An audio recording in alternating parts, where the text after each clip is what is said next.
Hey everyone, and welcome to episode 18 of Just a Chat With. I'm Andrew Dobie. If this is your first listen, Just a Chat With is a podcast series where we talk about branding and creativity with the world's best in class. In the last episode, we sat down with Darlene Vogel, who is an actress well known for her very first role as Spike, a member of Griff's hoverboard gang in the movie Back to the Future 2. We talked about the movie, of course, but also her career in the movie industry. And we also had a surprise host stumble during the middle of the show, my son Finlay, who actually had better questions than I did. So if you haven't checked that out, please do already. Before that, we had president and founder of Fantasy Interactive, David Martin.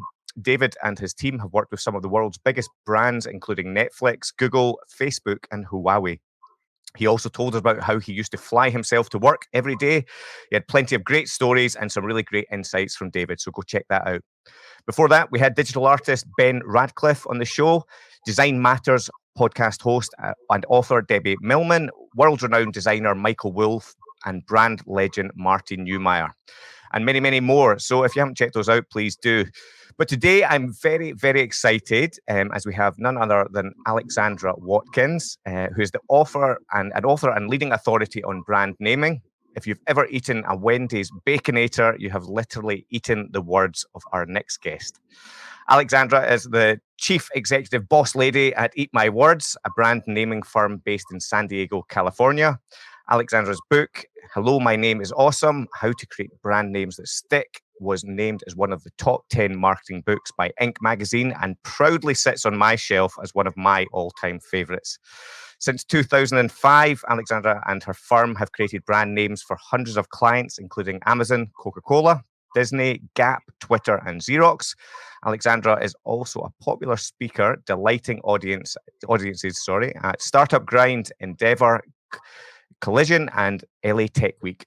She's also had the pleasure of speaking to MBA students, lecturing at institutions such as Stanford University, the University of California at Berkeley, the Tuck School of Business at Dartmouth, and many more.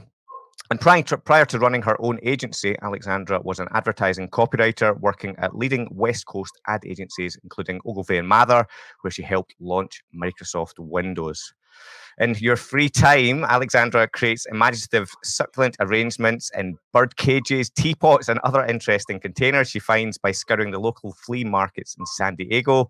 She works out of her San Diego pool house, where she's been chained to her desk for the last 6 months, as have we all, creating a fun new online course on how to create super sticky brand names. Alexandra, thanks so much for being here and welcome.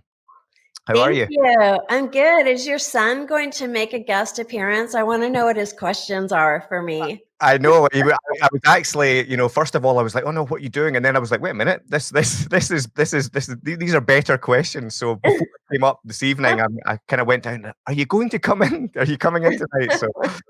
So we never know. We'll wait and see. He might appear. How are things been going with you? How have you found the last few months of upside down world?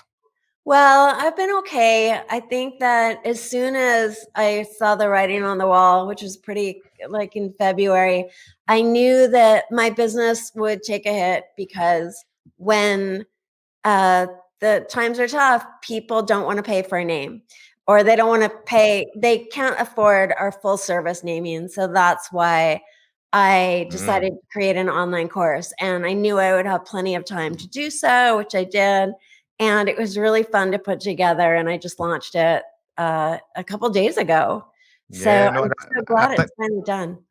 I think that's a great thing. I've watched a lot of businesses that have been service-based businesses go off and do a very similar approach recently, and I think it's a very smart move. And I think often, I don't know about you, but often people have this in the back of their to-do list that they're going to create these courses. And I think for a lot of people, what this time during COVID has done is allowed you to do that. And so can you share, I suppose, first of all, for our listeners, can you let them know a little bit about the course and what they can learn from it? Sure. It's called How to Create Super Sticky Brand Names That Attract Customers and Get Sales. Mm-hmm. And it is like my book on steroids in Technicolor.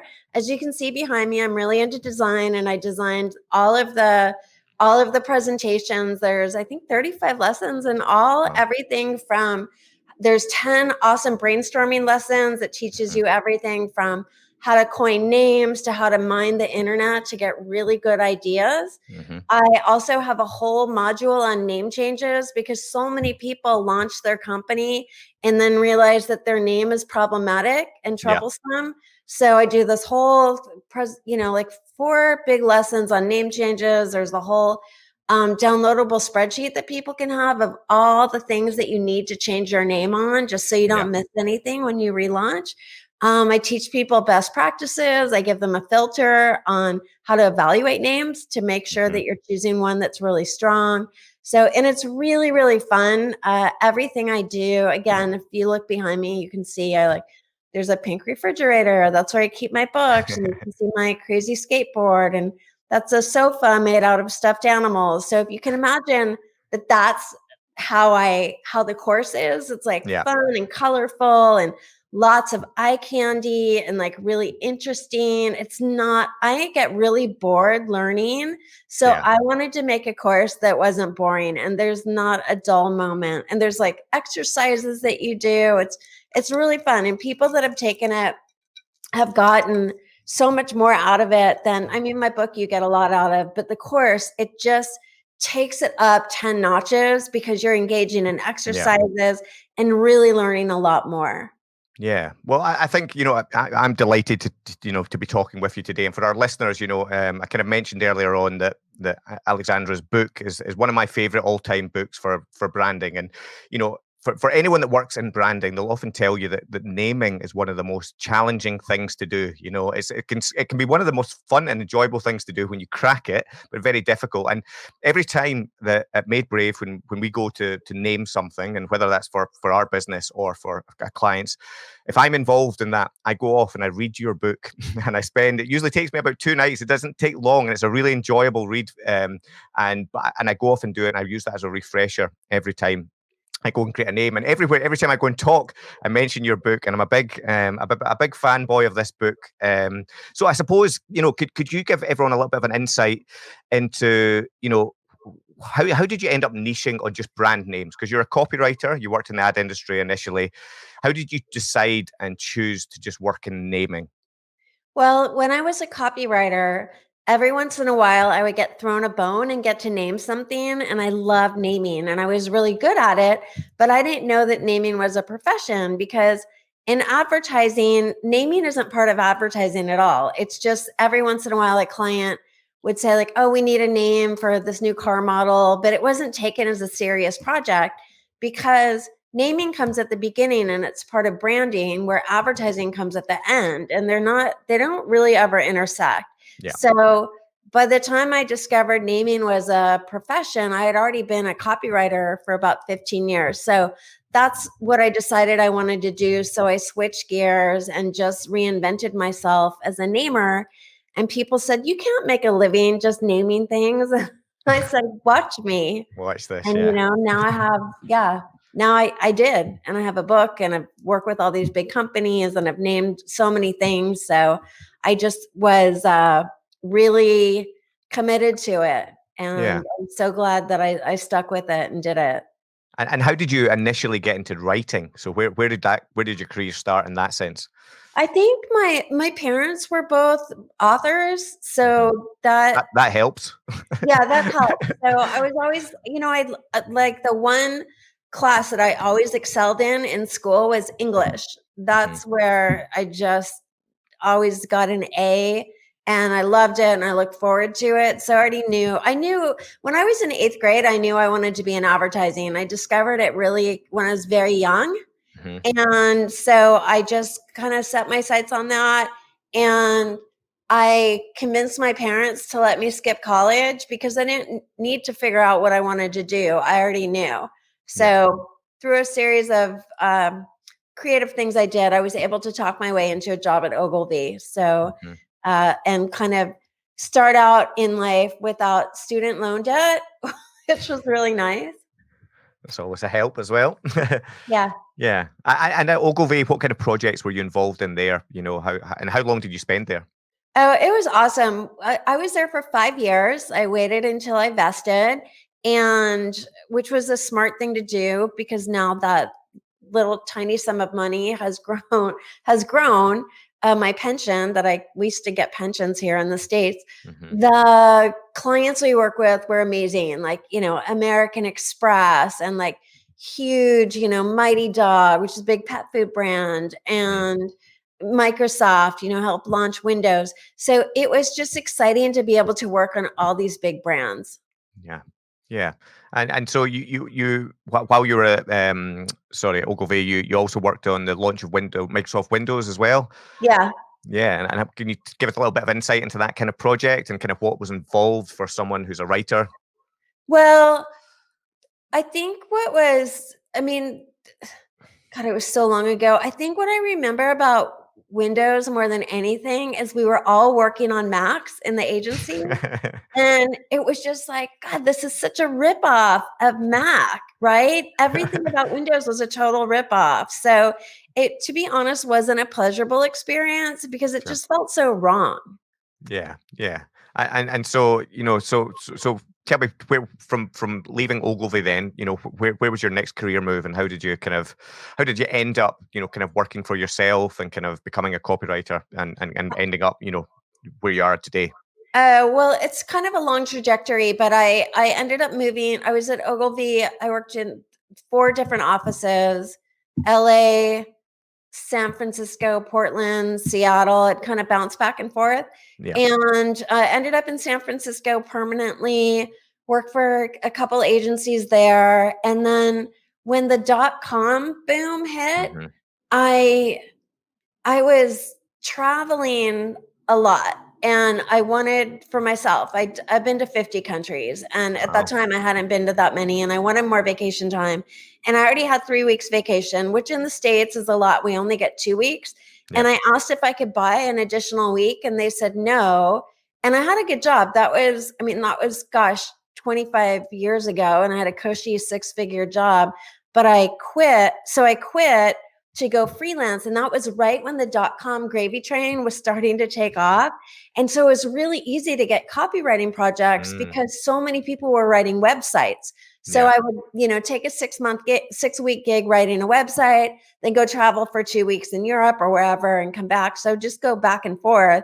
And then and I made more money. I made twice as much freelancing and taking all that vacation that I did at an agency where I was well paid. So that was like a no-brainer. Yeah. And then when the .com gravy tank crashed in my backyard, I I took a year off and I went traveling in Australia, Bali, Fiji, and New Zealand. And when Wow. I came back, that's when I was like, you know what? I don't want to write websites anymore. I don't want to work on technology Hmm. clients, tech stuff.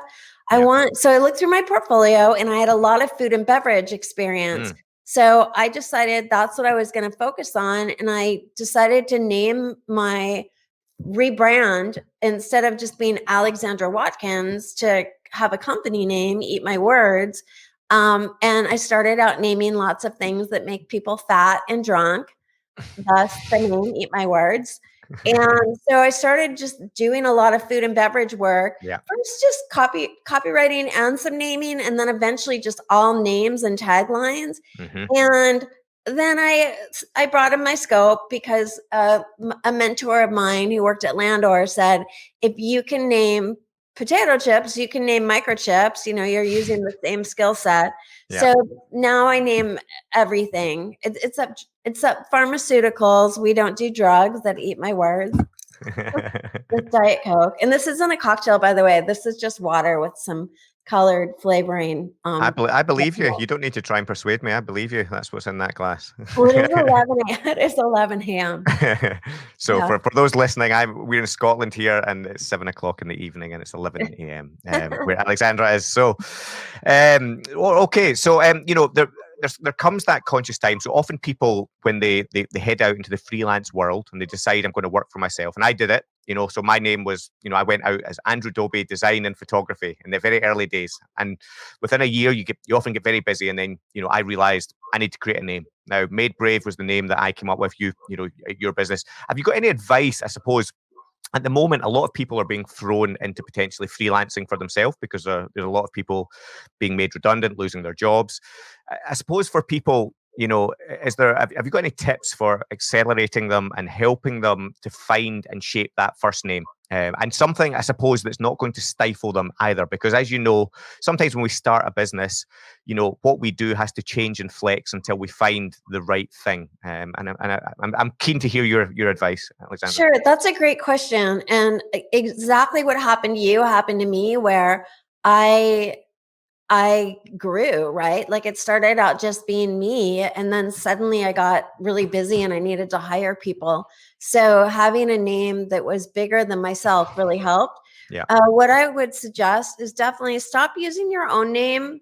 Personal names are often really hard for people to spell and pronounce and remember. And come up with a name like Andrew, you just said. You don't want to get locked in. So make sure it's a wide enough umbrella. Yeah. And here's an example. We worked on naming. This woman is a PR professional, and her name's Lynette Hoy. And Lynette Hoy didn't say anything about what she did. And she's a fiery kind of redhead. Loves to. She's really on the press, right? So I rebranded her Fire Talker PR and gave her the tagline Hot on the Press. And so she's been able to blow out that theme. And that's what I call legs in a name. If your name lends itself to a theme and you can extend your brand. So her, she has, package names like Controlled Burn. She has a theme song, which is the Ohio Players Fire.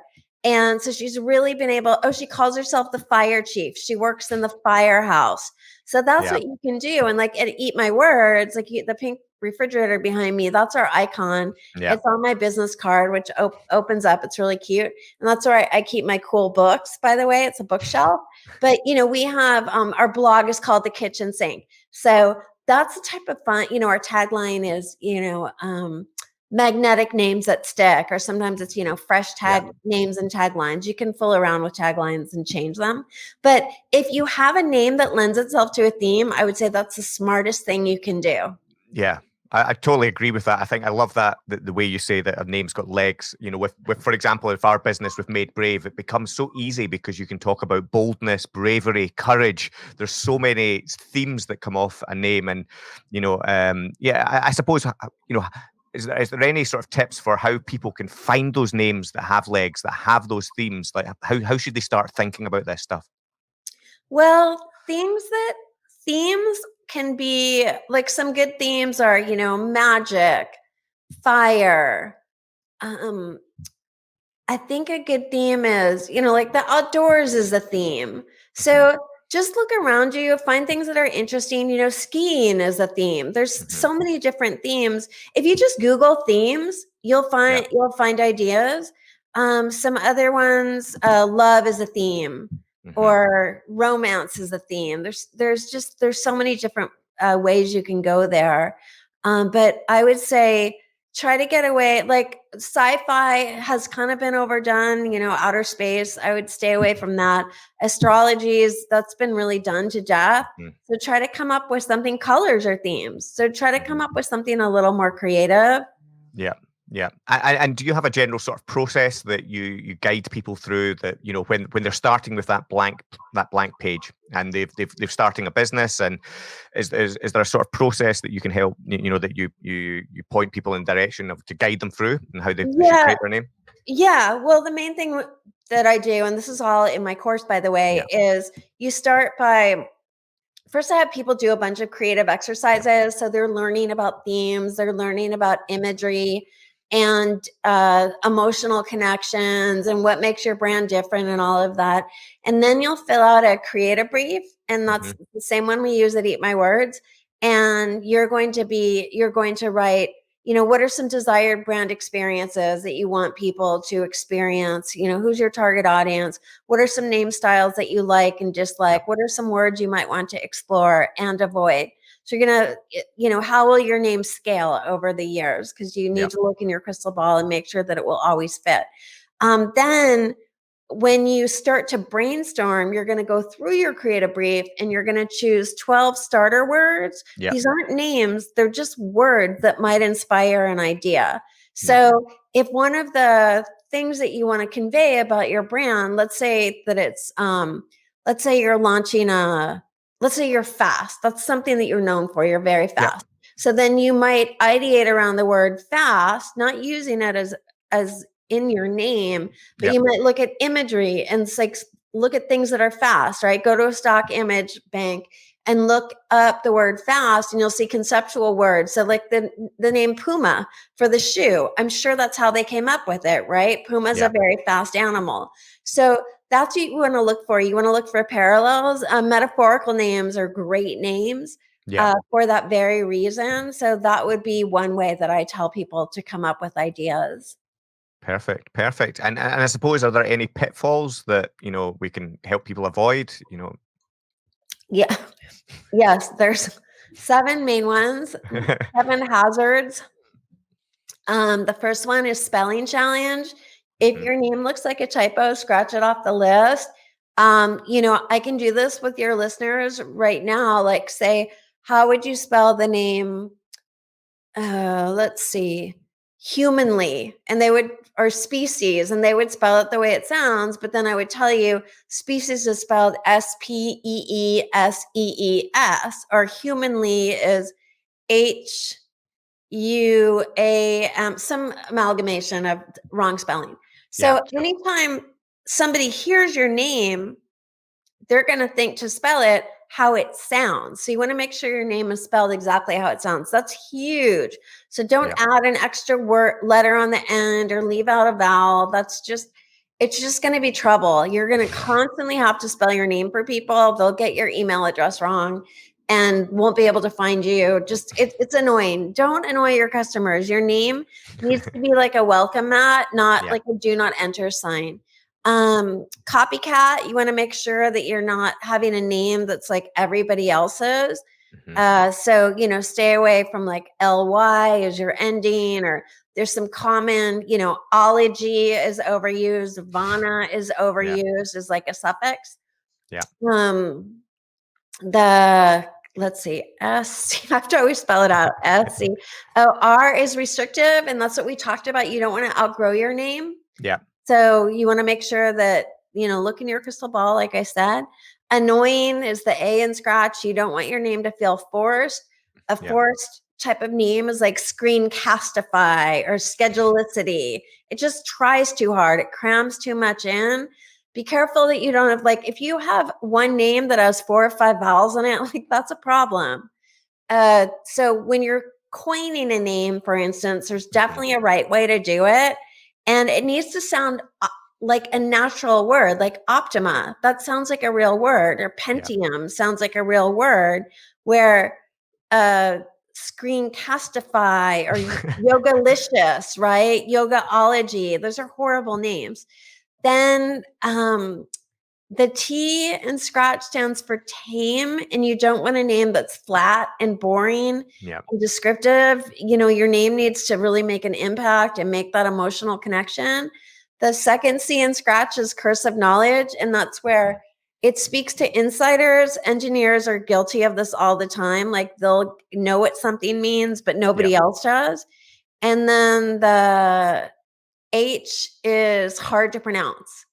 And people do this all the time. And there's so many things people do wrong where they're not even realizing, okay, 1, foreign words, people pronounce them wrong all the time.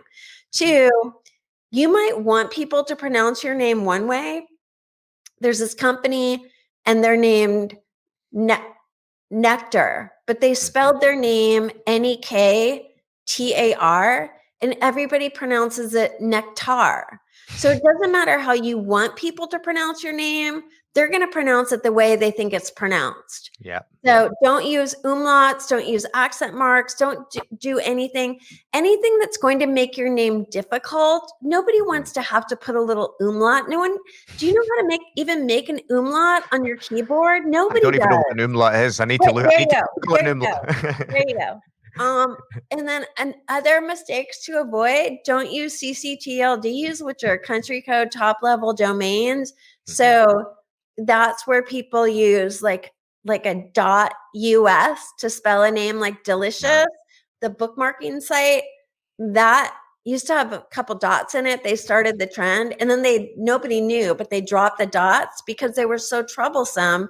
They got rid of them. So look, add a modifier to your domain name. Nobody expects you to have an exact match domain name. And so many companies that didn't have an exact match in the beginning. Facebook was the Facebook, Tesla was Tesla Motors, Dropbox was Get Dropbox, Basecamp was Basecamp HQ. So you don't focus on getting an awesome brand name. Yeah. And just add a modifier. Who cares? Like nobody expects anyone to get an exact match domain name. Yeah. And do you think it's important to have consistency across all the social channels and domain name? So do they need to have the same modifier, or do you think? Yeah, I would try to do that. Yeah.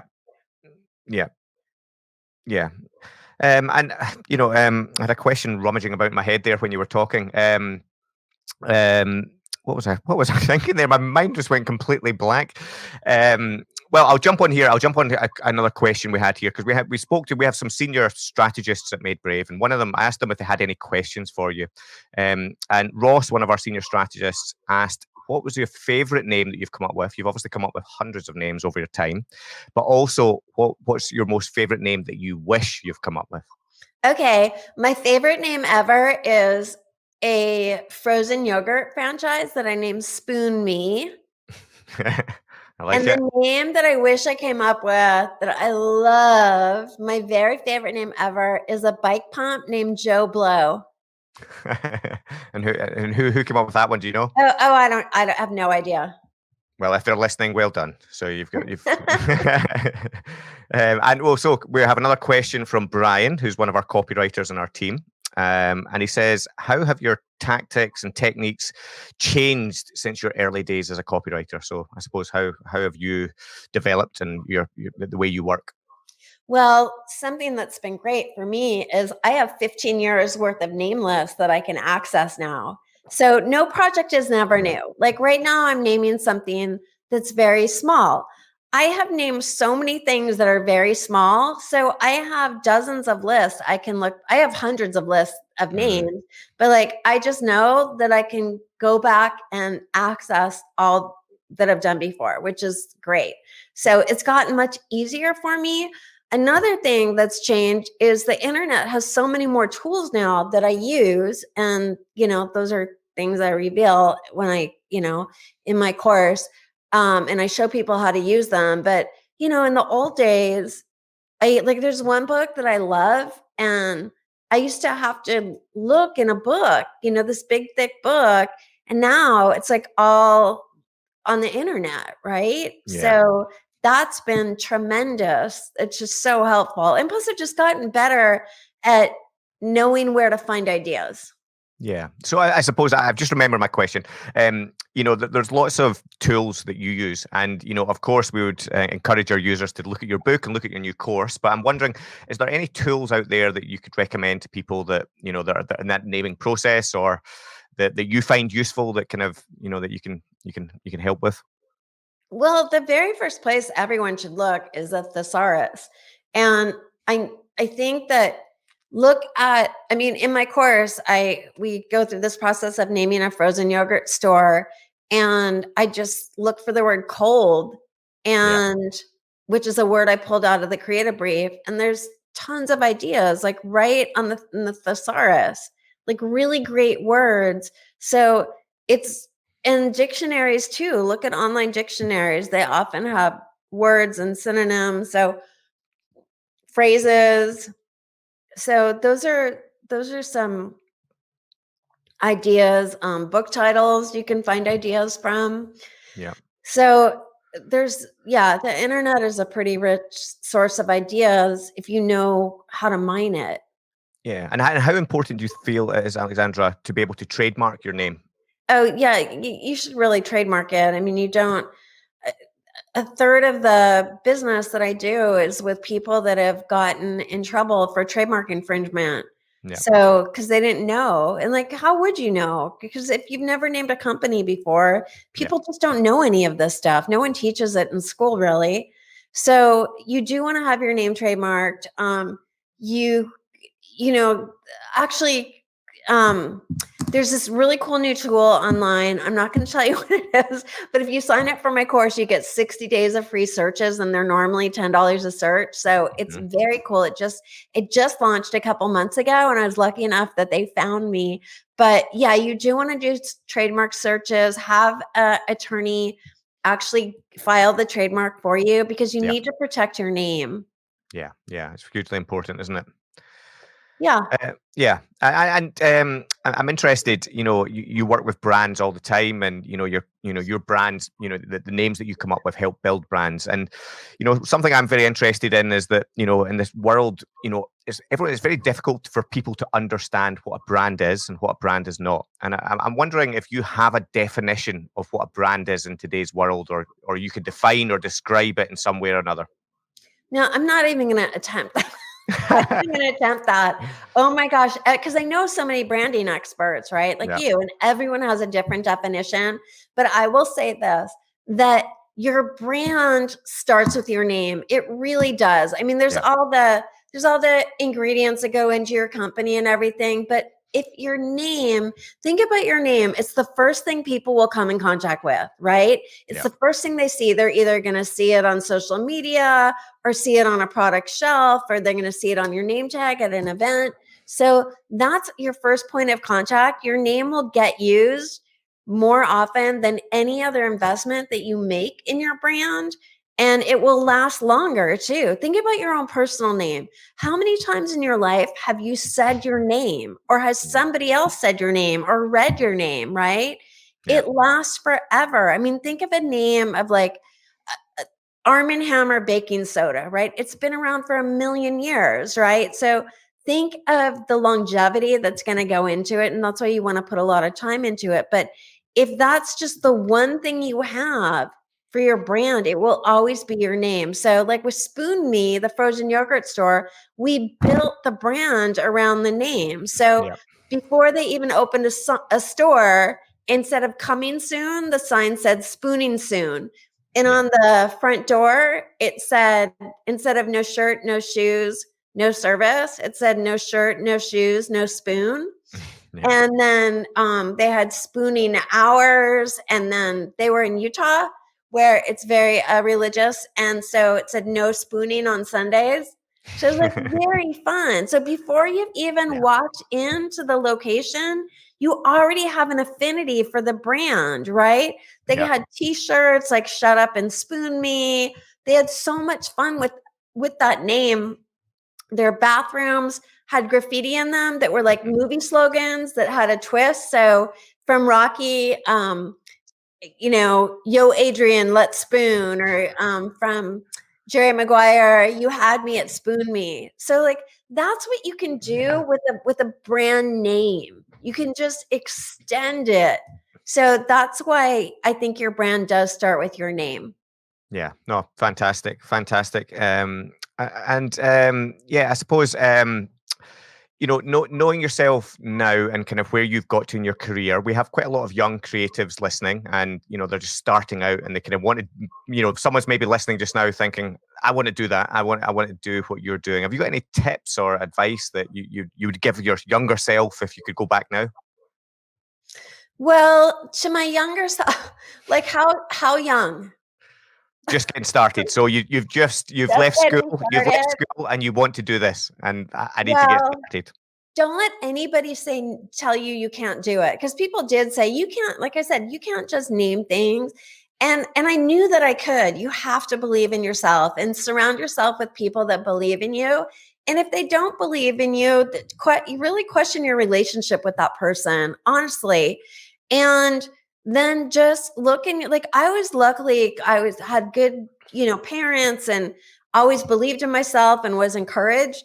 And I could always visualize myself being successful, living in my Barbie dream house like I do now, having a swimming pool, and, driving a Porsche. Like, I could picture all of that. And that really helped me. But I think starting out, My advice would be try to meet older people in that you can ask for guidance. Older people are better connected. They know way more people than younger people. And just ask questions. Reach out to them and say, "Hey, how did you start?" Or can you don't ever say, "Can I pick your brain?" Because people hate that. And don't ever say, "Can we meet for coffee?" Because nobody likes that either. Like one time I was really impressed. I used to have a can of Diet Coke on my old website. And when you scrolled over it, like made the pop, like the pop sound. And this young woman came to meet with me and she brought me a case of Diet Coke because she had seen that on my website. So look, it's so easy to research people right now. Go to their website, go to their LinkedIn profile, see what they're interested in, and make a personal connection. Do not do this every day. I get invitations on LinkedIn that are automatically generated and so robotic. Oh, I know, it's the worst. Right? It's the worst. Like I hate LinkedIn now for that reason. Like I'll only connect with someone if they send me a personalized invitation where I can tell like they read my book or there's something about me, like a name of mine that they love that name, something. But make a personal connection. Send an email that's not generic, That's how you build a real relationship. But find some people that you want to meet and don't make it just like the top 10 bloggers, try to go for maybe a level or two down where somebody has the time to talk to you or maybe mentor you. And, don't ask right away if somebody can mentor you because that's kind of like, whoa, I don't even know you yet. Let them offer to do that for you. And also be careful with that word mentor because it's kind of loaded for people that are really busy. But hey, if somebody wants to help you out, it doesn't need to have a formal label on it. Yeah, no, that's some great advice there. I was also thinking, you've talked a lot about how we create great names and why a name's so important and why it needs longevity and why we need to kind of look into the future and make sure it's going to be robust. If I was listening right now, if I'm a listener and I've got a name and I'm suddenly thinking, oh crap, my name is not good and that's the root of my problem here. Have you got any advice on someone who's grown a business, but they realize now that the name is holding them back or there's a change? I suppose that renaming a company has a lot of implications, doesn't it? And again, I'm just interested in your viewpoint or if you could help or guide anyone that's in that situation right now. Sure. It's never too late to change your name. We just renamed a bank that's over 100 years old. And so look at the longevity of your business. You have way more, especially if you're young, you have way more years ahead of you than behind you. Yeah. So all of your future clients are going to know you by your future name. And your old name will be a distant memory. For those people that are your current clients, they'll understand because if your name is holding you back and it's troublesome and you say like I can't say it, but we do so many great name changes. But let me try to think of one. Oh, we renamed this company. They are a vertical farming company and they were named C. Jane Farm. And C. Jane Farm was in reference to the Dick and Jane books that elementary school kids read. But if you were over 30, you knew those books. But if you were under 30, you had no idea about Dick and Jane, right? It didn't make any sense. See Jane Run. So See Jane Farm, people were like, what is that? It was a head scratcher. So we renamed the company Plenty. And by the way, they raised $200 million in funding, which is the largest raise for agriculture tech company ever. And Plenty is a word everybody can understand. It's global. It's feeding the world. It's not tied to a book that people might not have heard of. So that was an example of a name change. I have on my website, eatmywords.com, there's before and after makeovers, and you can see them there. But after people change their name, they always say, oh, we wish we had done this sooner. That's always, it's kind of like if you had a nickname in high school that you've or college and you've ditched it, right? Like distant memory. So I highly encourage you, just do it. in my course, I created this. I did this for a client, and then I ended up like, oh, I should just give this to everyone.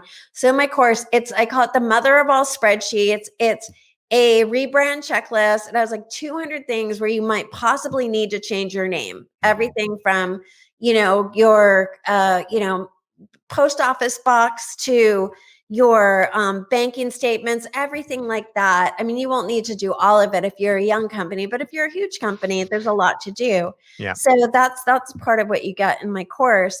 But there's a lot of pros and cons to consider, and I go over those as well. But basically, look, there's always going to be the naysayers, like you don't need to change your name. There's always going to be somebody that you don't please. And names grow on people, though. That's what you have to realize. We've done name changes where people at the company haven't been happy, but it grows on them. And then they can't imagine ever not having that name. Yeah. No, I think that's so true. So what does the future hold for you, Alexandra? You've just launched your course. I mean, first of all, where can people find that course if they're looking for it? It's at eatmywords.com. Just click on new course. Yeah. I gave you a discount code. What did I get? Is it? Oh, you did send me a discount code. What we'll do is we will chat. It's just a chat. Just a chat. So if you put in just the chat with, you get how much off your course? $300 off. $300 off. So there you go. Yeah, just a chat, all caps. And I think I'll do one for Made Brave. I think I have one for Made Brave too. So either one, all caps. Perfect. Yeah, so that's it. We'll drop that in the comments for anyone that's listening. So if you're listening on YouTube right now, or if you're listening on Instagram, we'll drop that code in the comments so you can find it. And thank you. There's a really fun video about the course at the top of the page. I think, and there's all kinds of free bonuses you get, like the free trademark screens. What's next for me is I'm developing 5 webinars for Startup Grind. Mm-hmm. So I'm doing that. I'm naming a really cool new bread. And just starting to get back into the swing of things because, I took so much time off to work on this course and I'm just starting to come up for air. So I will be back at it soon, taking on new clients. I pretty much stopped taking on new clients for a while because I've been so busy. But yeah, I'm looking forward to jumping back in. And I think we're starting to get, I know COVID's still out there, but, it seems like the life is starting to emerge again. Well, here's hoping. Well, Alexandra, it's been so nice to have you on the show, and thank you so much for taking the time out your day. It's been a pleasure. As I say, I've been a big fan of your book, so it's a real pleasure for me to meet you finally and hear more about your process. If you want to support the podcast, please do rate us and write us a review and help us get the word out. It makes a huge difference to us. We publish a new episode on the last Monday of every month. Sort of, usually. So make sure you're subscribed. Alexandra, thanks so much. It's been lovely to have you, and we'll see you again next time, everyone. Thank you.